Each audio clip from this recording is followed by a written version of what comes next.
Hello students, इस video में हम स्टैंडर्ड 11th का मैथमेटिक्स का सीक्वेंस एंड सीरीज नाम का टॉपिक देख रहे हैं। और इसका जो पहला एक्सरसाइज है उसका जो फर्स्ट क्वेश्चन है वो आपके सामने है। और उस फर्स्ट क्वेश्चन के अंदर जो 3 क्वेश्चंस है वो आपके सामने हैं। क्वेश्चन देखिए, check whether the following sequences are in GP, if so write TN. यानी जो दिए गए क्वेश्चंस है वो सीक्वेंसेस है। ये जो नंबर्स दिखाई दे रहे हैं आप लोगों को, ये सीक्वेंसेस है। और इन सीक्वेंसेस को हमें पता करना है कि ये ज्योमेट्रिक प्रोग्रेशन में है या नहीं है। और अगर ये ज्योमेट्रिक प्रोग्रेशन में है तो हमें टी एन का वैल्यू यहाँ पे फाइंड आउट करके दिखाना है। तो ये बहुत आसान सा क्वेश्चन है। इसके पहले भी आप लोगों को ये स्टैंडर्ड 10th में हुआ है, तो आप लोगों के लिए ये नया नहीं है। तो यहाँ पे देखिए, जो पहला सीक्वेंस है उसको ध्यान से देखिए। यहाँ पे जो पहला सीक्वेंस है 2, 6, 18, 54 ऐसा क्वेश्चन है। तो यहाँ पे हम लोग क्या करेंगे, सबसे पहले यहाँ पे लिखेंगे T1, T2, T3। सीक्वेंस के अंदर जो कॉमा लगा के नंबर्स दिए जाते हैं वो नंबर्स यहाँ पे सबसे पहले हम यहाँ पे सॉल्यूशन लिखते हैं। यहाँ पे देखिए, हम यहाँ पे बताएंगे कि हियर T1 का जो वैल्यू है वो 2 है। यानी सीक्वेंस का जो पहला नंबर होगा उसे हम टर्म फर्स्ट बोलेंगे T1। उसके बाद इसी तरीके से यहाँ पे जो सेकंड टर्म होगा तो सेकंड टर्म कहलाएगा 6। T3 होगा यहाँ पे 18 और T4 होगा यहाँ पे 54। ठीक है, तो अब यहाँ पे अब ज्योमेट्रिक प्रोग्रेशन है या नहीं है ये चेक करने के लिए हम क्या करेंगे, T2 अपॉन T1 इस तरीके से वैल्यू निकालेंगे। तो हमें पता चलेगा यहाँ पे कि ये है 6 अपॉन 2 और इसका आंसर आता है 3। इसी तरीके से आप ले सकते हैं T3 upon T2, T3 upon T2 यानी आगे का एक नंबर डिवाइडेड बाय उसके पीछे का एक नंबर। इस तरीके से 2 नंबर्स लेके आप इनका डिवीजन लेना है आपको यहाँ पे। और ये देखिए 6 1 सा 6 3 सा 18, मतलब यहाँ पर भी 3 आंसर आ रहा है डिवीजन करने के बाद, यहाँ पर भी 3 आ रहा है। उसी तरीके से अगर हम यहाँ पे T4 अपॉन T3 लेंगे तो भी यहाँ पे आएगा 54 अपॉन 18, 18 1 सा 18 3 सा 54 इस तरीके से। तो ये जो रेशो है, रेशो का जो आंसर है वो कॉमन है। ठीक है, रेशो जो ले रहे हैं हम लोग उसका आंसर अगर यहाँ पे कॉमन आ रहा है 3 3 3 तो ये जीपी में है। और अगर ये जीपी में है तो इसके लिए हम यहाँ पे लिखेंगे, जैसे ही हमें पता चलता है कि रेशो कॉमन है तो हम लोग यहाँ पे लिखेंगे since the ratio of any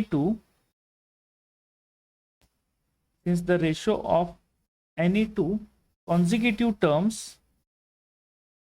consecutive terms का मतलब है आगे और पीछे वाले टर्म्स, मतलब जो आजू बाजू टर्म्स है। Consecutive terms is a constant. जैसे कि हमें 3 3 मिला तो उसको हमने यहाँ पे क्या बोला, कांस्टेंट बोला। तो इसीलिए हम यहाँ पे बताएंगे द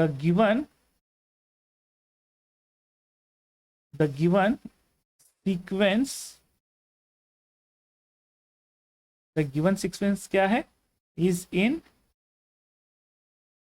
जीपी। जीपी यानी ज्योमेट्रिक प्रोग्रेशन। अच्छा, अब जो टीएन निकालना है वो टीएन का फॉर्मूला है। यहाँ पे देखिए टीएन का जो फॉर्मूला है वो है a into R raise to N minus one, A into R raise to N minus one. अब ये a क्या है, सीक्वेंस का जो पहला नंबर रहेगा, सीक्वेंस जहां से स्टार्ट होता है वो रहेगा a। तो यहाँ पे जो सीक्वेंस हमारा स्टार्ट हो रहा है वो स्टार्ट हो रहा है 2 से, तो इसीलिए a का वैल्यू आएगा 2 इंटू, यहाँ पे मल्टीप्लीकेशन लिख देते हैं आर। आर मतलब जो कांस्टेंट रेशो का वैल्यू आ रहा है वो है हमारा 3, यहाँ पे 3 आया। और n minus one, n minus one के लिए हम क्या करेंगे, हमारे पास n का वैल्यू नहीं है इसलिए हम लोग यहाँ पे n माइनस वन का n माइनस वन ही रखेंगे और यही है हमारा tn का वैल्यू। तो इस तरीके से ये क्वेश्चन को सॉल्व करना है। चलिए इसी तरीके से सेकेंड क्वेश्चन को सॉल्व करते हैं। इसी तरीके से हमको यहाँ पे क्या बोलेंगे, T1 T2 T3। तो यहाँ पे T1 क्या कहलाएगा, T1 है 1, T2 आएगा -5, फिर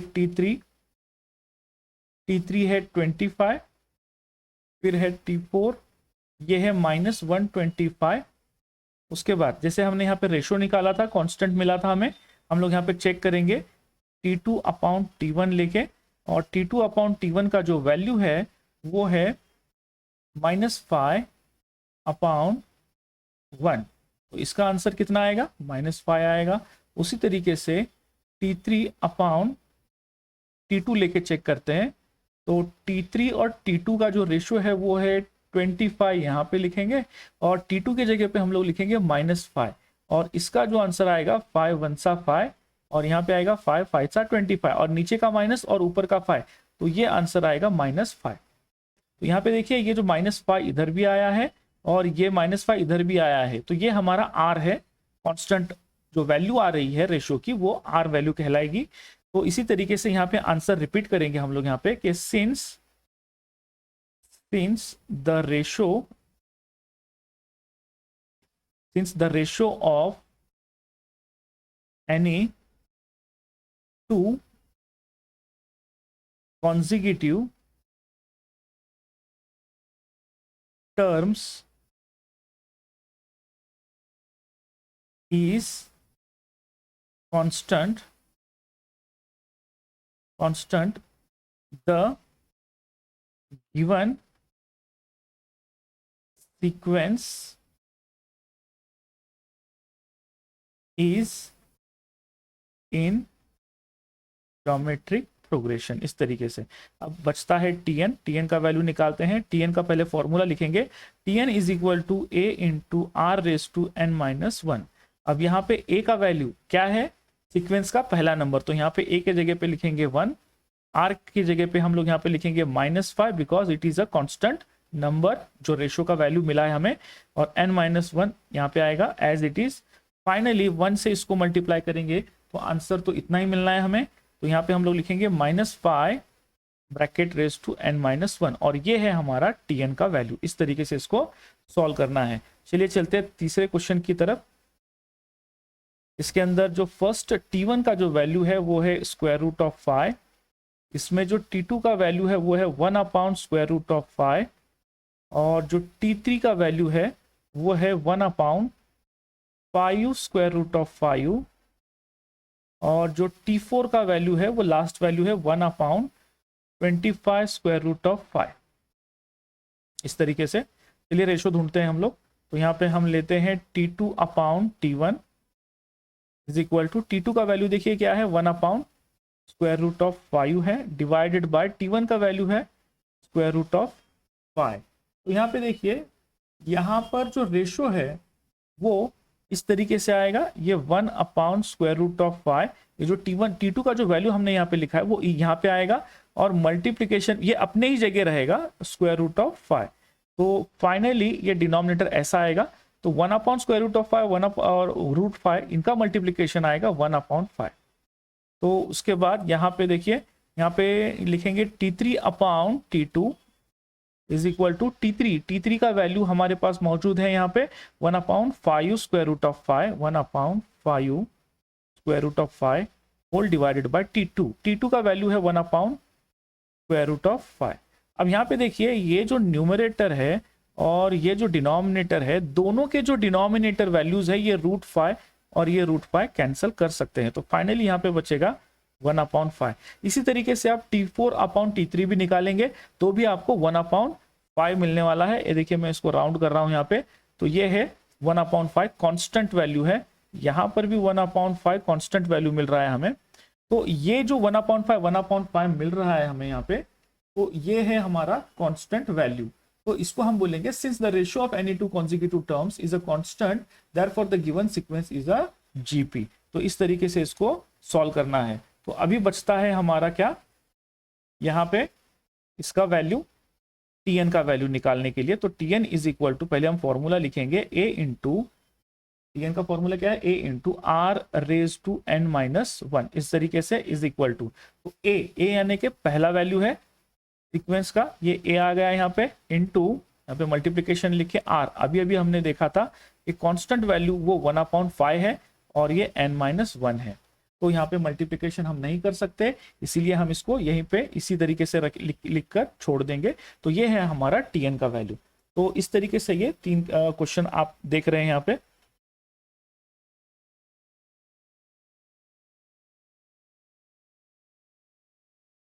ये देखिए आपके सामने अब यहाँ पे क्वेश्चन नंबर 3 और क्वेश्चन नंबर 4 है। क्वेश्चन नंबर 3 के अंदर उसी तरीके से हम लोगों को यहाँ पे सॉल्व करना है। क्वेश्चन नंबर 3 के अंदर जो सीक्वेंस दिया गया है उसका जो पहला टर्म है वो है 3, इसीलिए ये हम लोग यहाँ पे लिखेंगे फर्स्ट टर्म t1 का वैल्यू आएगा 3, t2 का वैल्यू आएगा 4, t3 का वैल्यू आएगा 5, t4 का वैल्यू आएगा 6। इस तरीके से अब यहाँ पे देखते हैं किस तरीके से इसको सॉल्व करना है। सबसे पहले ये जीपी में है या नहीं इसको चेक करने के लिए हम क्या करेंगे, यहाँ पे रेशो लेंगे। तो रेशो देखिए यहाँ पे क्या लेंगे, रेशो लेंगे t2 upon t1 is equal to t2 का वैल्यू है 4 अपॉन t1 का वैल्यू है 3। अब ये कैंसिलेशन नहीं हो सकते, इसलिए हम उसको यहीं पे रहने देते हैं। अब लेते हैं हम लोग अगला रेशो t3 अपॉन t2। तो t3 अपॉन t2 का वैल्यू यहाँ पे रखते हैं। t3 का वैल्यू है 5 और t2 का वैल्यू है 4, तो ये भी कैंसिल नहीं होते। तो आगे के रेशो लेने की जरूरत नहीं है, क्योंकि यहाँ पे ये लोग सेम सेम नहीं आ रहे हैं, इनका रेशो सेम नहीं आ रहा है। इसलिए हम लोग यहाँ पे लिखेंगे कि t2 upon t1 is not equal to t3 upon t2। तो यहाँ पे हम लोग लिखेंगे therefore given sequence is not a geometric progression। तो इस तरीके से ये आंसर खत्म होता है यहीं पे। अभी चलते हैं क्वेश्चन नंबर 4 की तरफ। सॉल्यूशन में सबसे पहले हम लोग क्या लिखेंगे, first term t1 is equal to 7, t2 is equal to 14, t3 is equal to 21, t4 is equal to 28। तो अब इसका रेशो लेके देखते हैं। पहला रेशो हम लोग लेंगे t2 अपॉन t1 का। t2 का वैल्यू है 14 अपॉन 7, इसका आंसर है 2। उसके बाद t3 अपॉन t2 का रेशो लेते हैं। t3 का वैल्यू है 21 अपॉन t2 का वैल्यू है 14, और कैंसिलेशन करेंगे तो यहाँ पे देखिए कितना आएगा, 7 2 14, 7 3 21। तो इसका जो रेशो आ रहा है वो आ रहा है 3 अपॉन 2, और यहाँ पे जो रेशो आ रहा है वो 2 है, और यहाँ पे जो मिल रहा है वो 3 अपॉन 2 है। तो ये भी मैच नहीं हो रहा है, सेम नहीं आ रहा है। इसलिए हम लोग यहाँ पे लिखेंगे कि t2 अपॉन t1 का जो वैल्यू है that is not equal to t3 upon t2। तो इसका भी आंसर ऐसे ही लिखेंगे कि given sequence is not a geometric progression। तो आंसर इसका ऐसे लिखना है।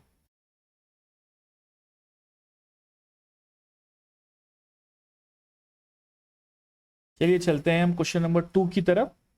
फॉर द जीपी यानी ज्योमेट्रिक प्रोग्रेशन इफ, यानी पहला जो क्वेश्चन था उसमें सवाल था कि ज्योमेट्रिक प्रोग्रेशन है या नहीं है, उसे हमें चेक करना था। लेकिन यहाँ पे पहले से ही बोल रखा है कि ये ज्योमेट्रिक प्रोग्रेशन है और हमें यहाँ पे इनके वैल्यूज फाइंड आउट करने हैं। जैसे कि यहाँ पे देखिए पहला जो क्वेश्चन दिखाई दे रहा है इसके अंदर लिखा है r का वैल्यू है यहाँ पे r is equal to 1/3, a का वैल्यू है 9, तो t7 का वैल्यू हमें यहाँ पे पता करना है। तो सॉल्यूशन में हम लोग सबसे पहले क्या करेंगे, यहाँ पे देखिए सॉल्यूशन में हम लिखेंगे tn का फॉर्मूला पहले। tn अगर हमें t7 t6 या कोई भी अगर वैल्यू पूछा है तो सबसे पहले हम tn का फॉर्मूला लिखेंगे यहाँ पे। तो tn का फॉर्मूला देखिए, tn is equal to a into r⁻n-1। इस तरीके से ये फॉर्मूला है। और इसके पहले भी हमने क्वेश्चन नंबर 1 में देखा था कि जो पहला वैल्यू होता है उसे हम a इक्वल टू 9 कहेंगे, और जो कॉमन रेशो होता है वो है r का वैल्यू है 1/3। तो ये दोनों वैल्यू को हम क्या करेंगे, इस फॉर्मूले में रखकर इसको सॉल्व करने की कोशिश करेंगे। यहाँ पे देखिए tn लिखेंगे। अच्छा, यहाँ पे उन्होंने एक सवाल पूछा है कि 7 का वैल्यू निकालिए। तो यहाँ पे हम लोग n के जगह 7 का इस्तेमाल करेंगे। T7 इज इक्वल टू, यहाँ पे लिखेंगे a के जगह पे लिखेंगे 9 इंटू r का वैल्यू है 1/3 और n-1 यानी 7-1, इस तरीके से ये लिखेंगे, is equal to 9 as it is लिखेंगे और उसके बाद मल्टीप्लाई 1/3 रेज टू 7-1 कितना होगा, 6 होगा। इस तरीके से 9 के जगह पे हम लिखेंगे 3 का स्क्वायर, कैलकुलेशन में आसानी होगी। ये जो पावर 6 है ये 1 का भी है और 3 का भी है, इसलिए 1/6 1 ही होने वाला है और 3/6 के लिए 3/6 ही लिखेंगे। यहाँ पे न्यूमरेटर में 3 का स्क्वायर है, डिनोमिनेटर में 3 का 6th पावर है, यानी यहाँ पे अगर ऊपर के 2 बार जो 3 है वो और नीचे से 2 बार 3 कैंसिल होंगे तो यहाँ पे बचेंगे 1/3 और 3 को 4 टाइम्स मल्टीप्लीकेशन करेंगे तो आपको आंसर मिलेगा 1/81 इस तरीके से। तो ये T7 का जो वैल्यू उन्होंने पूछा था हमने यहाँ पे सॉल्व किया, T7 इज इक्वल टू 1/81। इसी तरीके से सेकंड क्वेश्चन देखिए, सॉल्यूशन T6 पूछा है। T6 निकालने के लिए तो हम लोग यहाँ पे Tn का फॉर्मूला पहले लिखेंगे, Tn is equal to a into r raise to n-1। और जैसे ही उन्होंने T6 पूछा है तो n का वैल्यू यहाँ पे, एक मिनट, यहाँ पे हम लोग इस T को यहाँ से निकाल देते हैं, ठीक है। तो अब उन्होंने T6 का वैल्यू पूछा है तो सबसे पहले हम बताएंगे कि a का वैल्यू हमें जो दिया गया है वो है 7/243 और r का जो वैल्यू दिया गया है हमें वो है 3 और उसके बाद n का जो वैल्यू है वो है 6, क्योंकि उन्होंने T6 का वैल्यू पूछा है। तो यहाँ पे हम लोग लिखेंगे T6 is equal to, a का वैल्यू यहाँ पे रखेंगे, a का वैल्यू है 7/243 मल्टीप्लाई बाय r का वैल्यू यहाँ पे 3 है और n-1 के जगह पे हम लिखेंगे 6-1, इस तरीके से इज इक्वल टू। अब यहाँ पे देखिए 7/243 एज इट इज लिखेंगे, मल्टीप्लाई 3 रेज टू यहाँ पे आएगा 5। उसके बाद अब ये जो 3/5 है, अगर आप इसको सॉल्व करेंगे, 3 को 5 बार मल्टीप्लाई करेंगे तो आपको 243 ही मिलने वाला है। तो इसीलिए हम लोग यहाँ पे 2/43 को हम लोग यहाँ पे लिखेंगे 3/5, यहाँ पर भी आएगा 3/5। तो ये 3/5 दोनों भी कैंसिल होंगे क्योंकि ये दोनों भी न्यूमरेटर और डिनोमिनेटर के पोजीशन में बैठे हैं और ये जो 7 बचता है, ये जो वैल्यू आया है ये T6 का वैल्यू आया है। तो इस तरीके से इसको सॉल्व करना है। चलिए चलते हैं क्वेश्चन नंबर 3 की तरफ। इसके यहाँ पर सबसे पहले हम Tn का फॉर्मूला लिखेंगे, a into r raise to n-1। जो वैल्यूज हमें पता है वो यहाँ पे लिखते हैं हम लोग। a का वैल्यू उन्होंने दिया है, अच्छा a का वैल्यू यहाँ पे पूछा है उन्होंने, ठीक है। तो जैसे ही उन्होंने a का वैल्यू यहाँ पे पूछा है, हम लोग इसको हटा देते हैं यहाँ से और क्योंकि हमें a का वैल्यू पता नहीं है, ठीक है। तो जो वैल्यू दिए गए हैं वो यहाँ पे लिखेंगे। r का वैल्यू दिया है -3 है और T6 का वैल्यू दिया है 1701, इस तरीके से।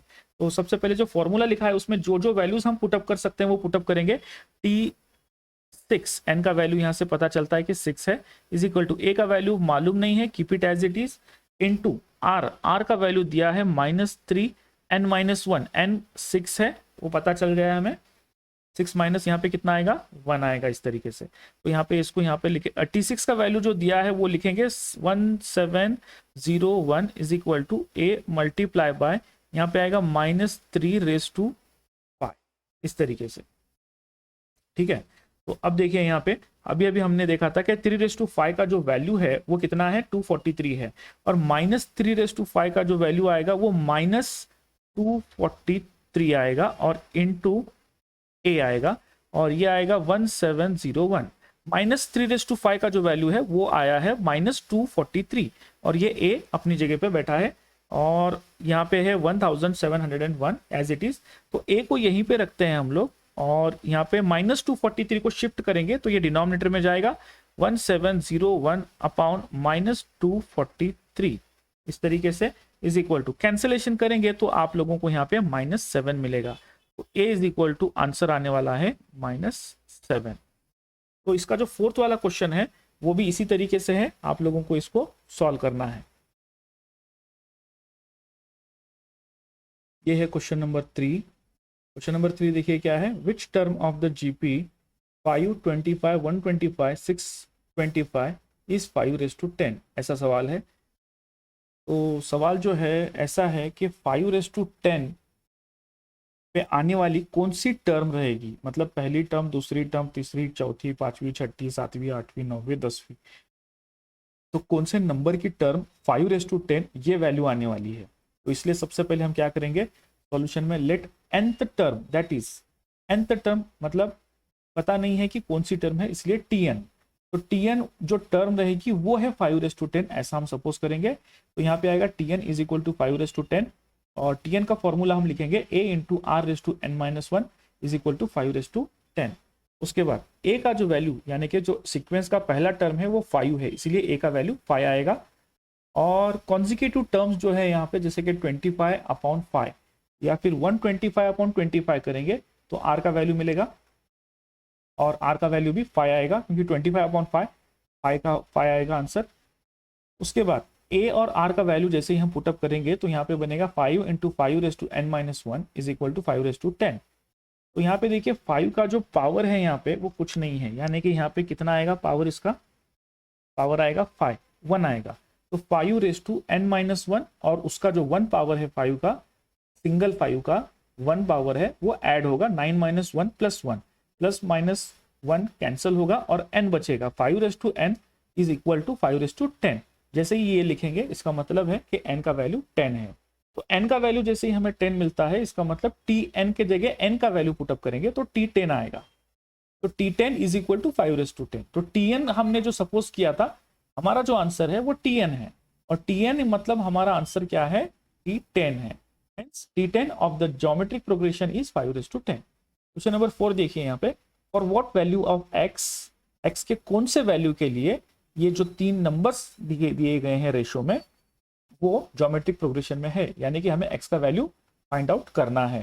तो हम सबसे पहले सॉल्यूशन में लिखेंगे, अगर 4/3, x, 4/27 अगर ये जीपी में है, आर इन जीपी, तो इनके कॉन्जिक्यूटिव टर्म्स का जो रेशियो वैल्यू है वो सेम आना चाहिए। जैसे कि t2/t1 का जो वैल्यू है वही वैल्यू t3/t2 का भी होना चाहिए।